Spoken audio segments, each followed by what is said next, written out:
Hola alumnos, este video viene a complementar los contenidos de la unidad número 3 del programa de Derecho Privado.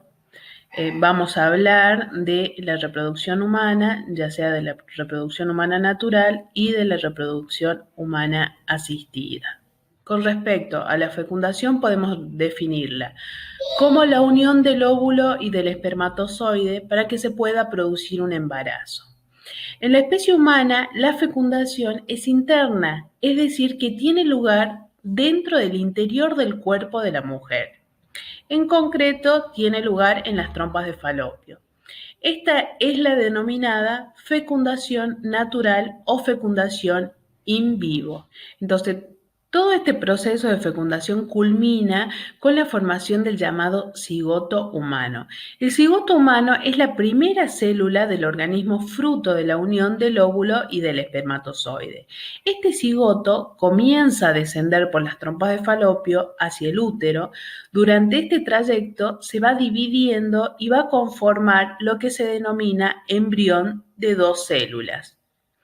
A medida que avanza por la trompa, el embrión se va a seguir dividiendo para permitir la formación de una estructura con muchas más células que empiezan a diferenciarse y son aquellas que tienen la capacidad para implantarse en el útero y dar lugar al embarazo. Entonces, a medida que avanza por la trompa, el embrión seguirá dividiéndose para dar lugar a una estructura con muchas células que empieza a diferenciarse y que va a ser la célula que tenga la capacidad para implantarse en el útero y dar lugar al embarazo. Una vez establecido el diálogo entre el embrión y el endometrio materno, da comienzo a la implantación o a la anidación embrionaria. Posteriormente termina el periodo del embrión y comienza la etapa fetal. A medida que avanzan los meses de gestación, el resto del cuerpo adquiere una mayor proporción hasta formar una silueta definida. El feto se forma de distintos tejidos celulares y se crean todos los órganos que empiezan a funcionar, como el cerebro, el hígado o los riñones. La etapa fetal es el periodo más largo. El nombre de feto se utiliza solamente durante el embarazo, hasta el momento del nacimiento de la persona, entre la semana 38 y 40 de embarazo. Tras el parto, el feto ya pasa a denominarse bebé. La ley 23.849, que ratificó la Convención sobre los Derechos del Niño, dispone en su artículo segundo que debe interpretarse por niño todo ser humano desde el momento de su concepción hasta los 18 años. Bueno, vamos a desarrollar el tema de las técnicas de reproducción humana asistida. Las técnicas de reproducción humana asistida son todos aquellos medios por los cuales el hombre interviene artificialmente en el acto de procreación. Entre ellas encontramos dos grupos, aquellas que se basan en la inseminación artificial y las que se realizan a partir de la fecundación extracorpórea o in vitro. Cuando nosotros hablamos de la inseminación artificial, podemos definirla como la intervención médica mediante la cual se introduce el semen en el organismo femenino, no a través del acto sexual normal, como les explicaba hace un rato, sino de manera artificial, a fin de producir la fecundación. La inseminación artificial puede ser homóloga o puede ser heteróloga. La inseminación artificial homóloga es la que se practica con el semen del marido y la inseminación artificial heteróloga es aquella que se practica con el semen de un dador, no vinculado a la mujer receptora, ya sea por un vínculo matrimonial o convivencial. Bueno, la fecundación extracorpórea o in vitro la podemos definir como el conjunto de intervenciones médicas que pueden ir desde la obtención del óvulo y del esperma hasta la implantación del óvulo fecundado en el útero propio o adoptivo para el ulterior desarrollo del mismo, pasando entonces la fecundación y el primer desarrollo de la célula germinal fuera del seno materno. Se conocen dos tipos o dos métodos de fecundación extracorpórea o fecundación in vitro. Tenemos la fecundación in vitro, propiamente dicha, que es un método en el que el semen se coloca con los óvulos obtenidos mediante aspiración en una plaqueta especial que permanece en una incubadora durante 48 horas hasta lograr la fertilización.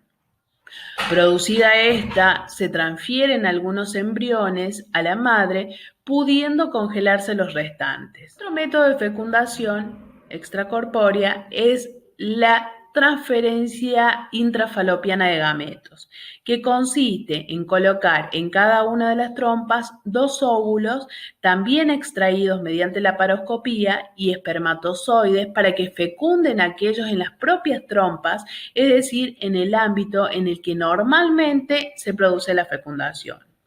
En estos casos, la fecundación puede también lograrse con el semen del cónyuge, del conviviente o de un dador que no tenga ningún vínculo con la dadora del óvulo.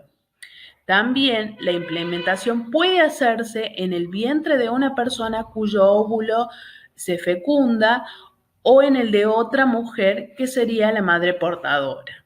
Los problemas que se plantean, estas técnicas que están cada vez más desarrolladas y en particular la fecundación extracorpórea, ha logrado notables avances por haberse podido congelar los embriones obtenidos.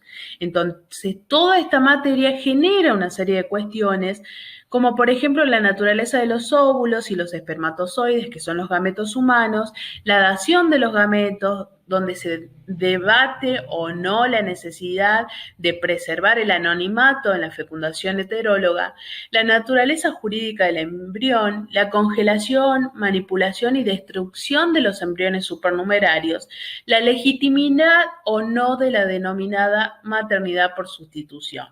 Bueno, vamos a hablar de la Ley de Fertilidad Asistida. En el año 2013 se sancionó la Ley 26.862, comúnmente conocida como la Ley de Fertilización Asistida. También el mismo año se conoció el decreto reglamentario de esta ley, que es el decreto 956 del 2013. Más allá de la denominación, lo cierto es que la ley es básicamente un instrumento de seguridad social, puesto que el objeto de esta ley es garantizar el acceso integral a los procedimientos y técnicas médicos asistenciales de reproducción médicamente asistida. Esto lo establece en su artículo 1, para lo cual deben participar los sistemas de salud pública, privados y las obras sociales. La reproducción médicamente asistida comprende los procedimientos y técnicas realizados con asistencia médica para la consecución de un embarazo, sean de alta o de baja complejidad e incluyan o no dación de gametos. La distinción entre los tratamientos de alta y baja complejidad están dados por el decreto reglamentario y reposa en que la fecundación se haga en el cuerpo o dentro del cuerpo de la mujer o fuera del cuerpo de la mujer. La ley prevé expresamente la fecundación heteróloga, en tanto obliga a cubrir el costo de la fecundación con gametos del cónyuge, pareja conviviente o no, y del donante, en el artículo 8.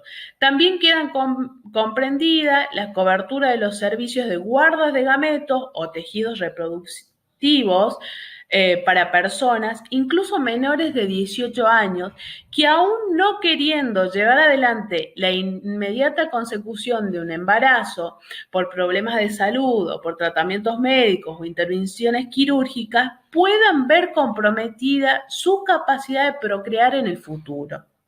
En definitiva, esta ley autoriza la existencia de embriones supernumerarios y más aún, admite que los embriones creados fuera del cuerpo de la mujer que se somete a la técnica nunca sean implantados en ella. Esto surge del artículo 7, conforme al cual el consentimiento es revocable hasta producirse la implantación del embrión en la mujer. De lo que resulta que en esta hipótesis en el caso de la revocación del consentimiento, los embriones no serán implantados o por lo menos no lo serán en la mujer destinataria inicial. Es evidente que la ley y el decreto reglamentario asumen la existencia de embriones no implantados desde que prevén la existencia de los bancos de embriones. La ley no prevé ninguna regla sobre el destino de tales embriones. Por lo tanto, actualmente pueden existir embriones no implantados y estos pueden ser conservados en bancos de embriones. La ley no niega la condición de personas a los embriones no implantados, pero tampoco lo afirma. Una de las cuestiones a tratar es la filiación por voluntad procreacional. El Código Civil y Comercial reconoce claramente las técnicas de reproducción humana asistida al establecer que la filiación puede tener lugar por naturaleza, mediante técnicas de reproducción asistida o por la adopción. La fecundación asistida se convierte así en una técnica que está autorizada por la ley y de la cual emana un vínculo filial. La fertilización, como ya dije, puede ser homóloga o heteróloga, ya que el artículo 564 regula sobre la información que pueden obtener las personas nacidas por estas técnicas en el caso de la donación de gametos por un tercero. El artículo 562 establece que se puede ser progenitor por voluntad procreacional. Así, quien presta su consentimiento para someterse a las técnicas de reproducción humana asistida es considerado tal, con independencia de quien haya aportado o no los gametos. Tenemos que hacer referencia a la genética y al derecho. Como ya dije, la utilización cada vez más frecuente de las técnicas de reproducción humana asistida y los avances de la ciencia en relación a las prácticas genéticas generan desafíos muy importantes para el derecho y generan también una serie de problemas como hice referencia hace un rato. Estos problemas que se plantean son, por ejemplo, la naturaleza de los óvulos y los espermatozoides, los embriones, qué es lo que pasa o cuál es la naturaleza jurídica del embrión, qué es lo que pasa con los gametos o con los embriones supernumerarios, cómo se define y cómo se resuelve el tema de la dación de los gametos, la maternidad por sustitución. Cabe mencionar algunos aspectos que han merecido la atención de nuestra doctrina y de nuestra legislación. Uno de esos supuestos o esos aspectos es el interés superior del niño, porque se habla de los derechos del niño. Acá hay un niño que no está eligiendo nacer, que está siendo procreado al azar, que puede ser recibido con gratitud o con resignación. El niño aparece como un objeto de propiedad, de poder, de perpetuación, de culto, de amor, de rechazo o de explotación. Es en el siglo XX que se hace del niño y de las niñas un sujeto de derecho, y en la tendencia más reciente, un sujeto de derecho igual, sean cuales fueren las circunstancias de su nacimiento. Entonces, cuando hablamos nosotros de la existencia de derechos del niño, en particular el derecho que tienen los niños y las niñas a tener padres, a tener madres, a tener una vida familiar, esto fue reconocido ya por una sentencia de la Corte Europea de Derechos del Hombre. ¿Y qué es lo que establece? Que hay una obligación positiva de los estados que hayan ratificado esta convención de reformar sus legislaciones de tal manera que esto no implique trabas para el establecimiento de los vínculos jurídicos entre el niño y la niña y sus parientes. Estos derechos aparecen reflejados en la Convención Internacional de los Derechos del Niño, reconociendo no solo el principio de respetar el interés superior, sino estableciendo que el niño, para el pleno y armonioso desarrollo de su personalidad, debe crecer en el seno familiar, en un ambiente de felicidad, amor y comprensión. Por ello, ante el derecho de la procreación, reivindicado por algunos autores, se ha destacado que no existe un derecho al niño, pues el niño no puede ser considerado un medio para obtener un fin, por más importante que éste sea. El hombre y la mujer tienen la libertad de procrear o de no hacerlo, y ello importa el derecho a la no injerencia del Estado o de los terceros en esa determinación que tengan los sujetos. De esa libertad nace el derecho o la privacidad de los sujetos comprometidos en esta decisión. Pero estamos hablando de la procreación por métodos naturales. Cuando esa procreación requiere la intervención de terceros, de médicos, de dadores, e importa, por lo tanto, la decisión consciente y deliberada de traer un niño al mundo con métodos que, de alguna medida, alteran el curso natural, ya no implica el ejercicio de una libertad individual en la esfera íntima de la vida privada. Ya está comprometida la intervención de terceros. Y porque un niño está en juego, también está comprometida la propia responsabilidad del Estado.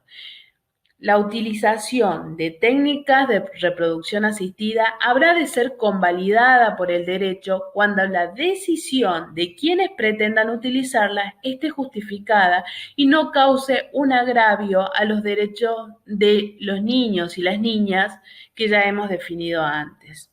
Otro de los aspectos o problemas que vamos a estudiar es la naturaleza jurídica de los gametos y su comercialización.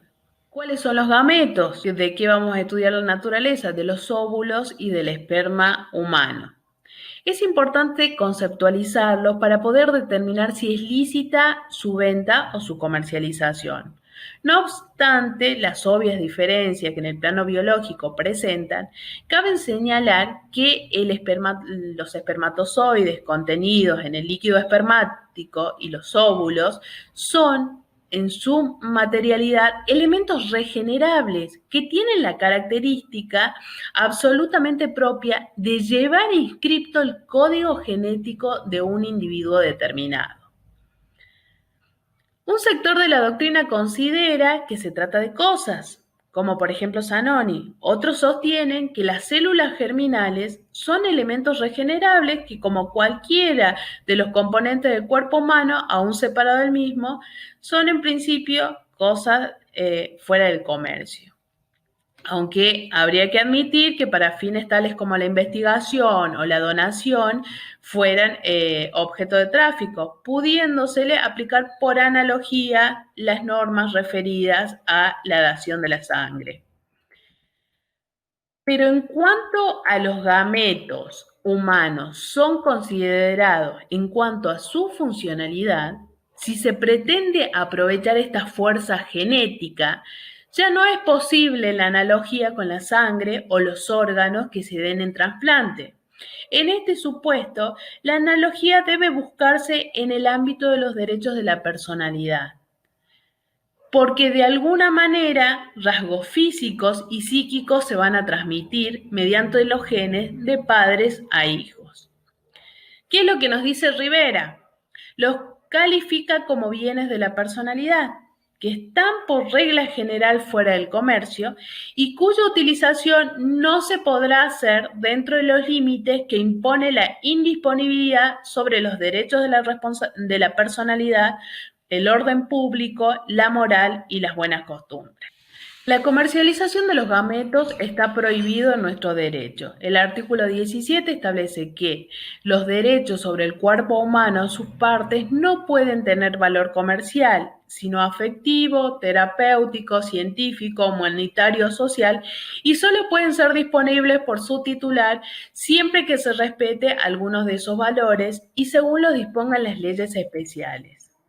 Mientras que el artículo 56 de nuestro Código Civil y Comercial establece que están prohibidos los actos de disposición del cuerpo humano, sean contrarios a la ley, la moral o las buenas costumbres. El principio es que la dación de gametos debe ser gratuita. Así lo reafirma uno de los artículos del decreto reglamentario de la Ley 26.862. La dación nunca tendrá carácter lucrativo comercial, dice ese artículo. Hay quienes reafirman este mismo principio, pero dicen que se debe establecer una compensación económica con el objeto de reparar todas las molestias, los gastos de desplazamiento y laborales que se deriven del aporte de este material genético, pero aclara que en ningún caso se puede constituir como un incentivo económico para el aportante. Tampoco corresponde hablar de donación de gametos, sino de dación. El negocio jurídico entre benefactor y beneficiario no es emplazable en la categoría de los contratos, que rige las relaciones jurídicas patrimoniales.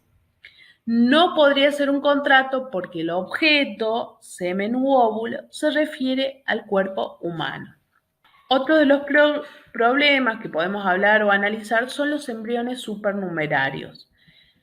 Las técnicas para realizar la fecundación in vitro consiste en unir fuera del útero materno el óvulo de una mujer con el esperma del hombre, para luego implantarlo en el seno materno, según ya lo hemos explicado. La obtención del óvulo se logra generalmente mediante la laparoscopía, que exige una anestesia general. Ante el peligro de que una primera fecundación no triunfe y para evitar el riesgo de la anestesia, se extraen numerosos óvulos de la mujer que se fecundan, dando así el lugar a embriones supernumerarios. En general, no se implanta un solo embrión, sino un número que va de 3 a 5. Con la implantación múltiple, se trata de evitar que la fecundación in vitro fracase por un aborto natural. La cantidad máxima de embriones a implantar se regula con las posibilidades de viabilidad de un nacimiento múltiple. Dentro de la técnica de fecundación in vitro, tiene enorme trascendencia la posibilidad de congelar los embriones. La congelación de los embriones supernumerarios da lugar al tema qué podemos o qué se puede hacer con ellos. En principio, el destino del embrión no implantado dependerá fundamentalmente de sus padres, pues si estos deciden posteriormente implantarlo, no existe problema. La dificultad se presenta cuando los padres se niegan o no pueden implantar estos embriones congelados. Las respuestas posibles son 3: la destrucción, la experimentación y la dación para su implantación. Dentro de la última posibilidad, la doctrina nacional también ha considerado, incluso hay algunos proyectos de ley, sobre una posible adopción prenatal. La criopreservación de embriones, su donación y la vitrificación de los tejidos reproductivos están contemplados por el decreto 956 del 2013.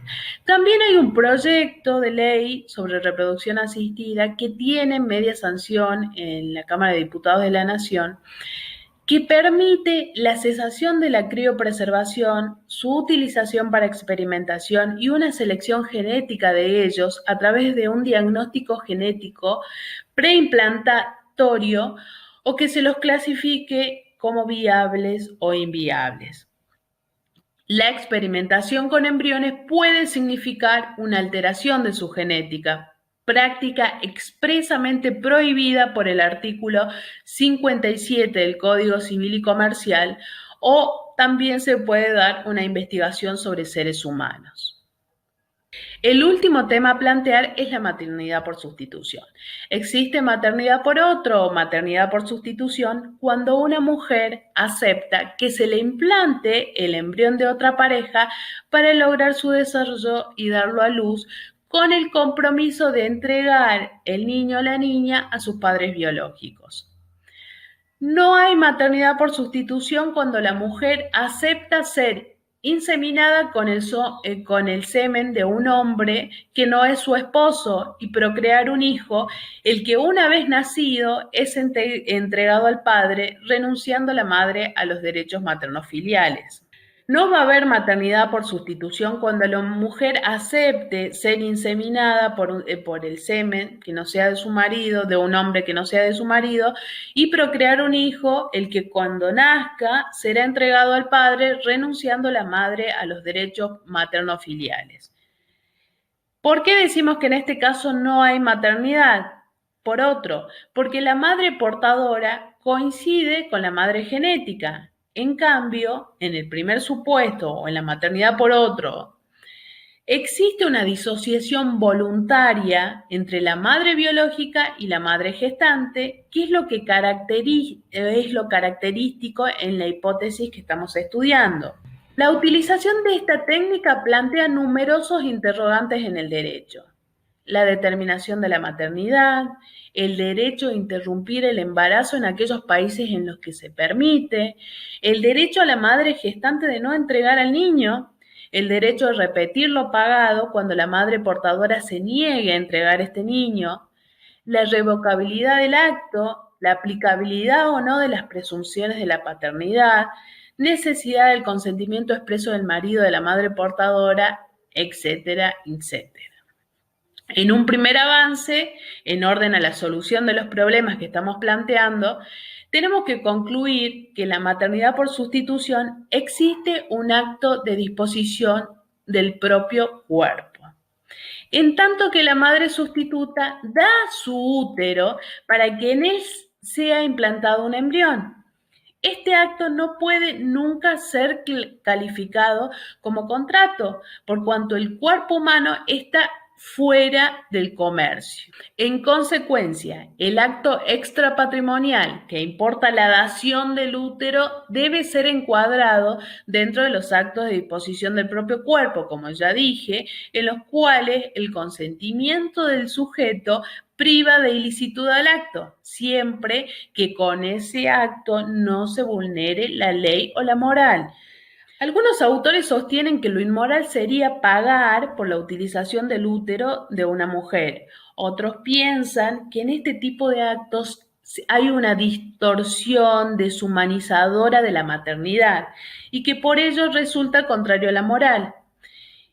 Y con mayor razón cuando no se funda en la imposibilidad de gestar, sino que se fundan en la pretensión de la madre biológica de evitar los inconvenientes del parto o del embarazo. El anteproyecto del Código Civil y Comercial contemplaba la gestación por sustitución en su artículo 562. Ese artículo fue suprimido al sancionarse el texto definitivo. Así, actualmente, la legislación argentina no prevé la maternidad subrogada y cualquier contrato firmado en ese sentido sería nulo. Bueno, con respecto a la jurisprudencia extranjera se ha pronunciado sobre la maternidad por sustitución, negando su procedencia cuando ello afecte el orden público interno. En Francia, una línea jurisprudencial que se ha consolidado en los últimos años niega la inscripción de las partidas de nacimientos extendidas en países extranjeros en las que se atribuye paternidad a personas francesas. En España se dictó una sentencia por la cual se denegó la inscripción de un niño concebido por encargo de una pareja de hombres en el extranjero. La jurisprudencia italiana se inclina en el mismo sentido. En Argentina los tribunales se han mostrado más permisivos. En agosto del año 2012, los medios de comunicación dieron cuenta del primer niño anotado en la Argentina por un matrimonio de 2 hombres que habían contratado a una mujer en la India para alquilar su vientre. Otro fallo permitió la inscripción de una niña concebida por un embrión implantado en el vientre de una mujer, amiga de un matrimonio heterosexual infértil que solicitó la inscripción. También, más recientemente, se ordenó al registro del estado civil y capacidad de las personas la inscripción de 2 menores como hijos de una pareja homosexual que habían sido gestados por sustitución en el estado de Tabasco, México. Bueno, finalmente agradecer la atención. Espero que hayan podido entender las diferencias de la reproducción humana natural, reproducción humana asistida, también cuáles son los problemas o las discusiones que conllevan los avances de la genética en cuanto a las vicisitudes que se van dando con las técnicas médicas de reproducción humana asistida. Y fundamentalmente, cuál es nuestra regulación legal, cuál es nuestra doctrina y también cuáles son las aplicaciones jurisprudenciales de estas temáticas. Muchísimas gracias.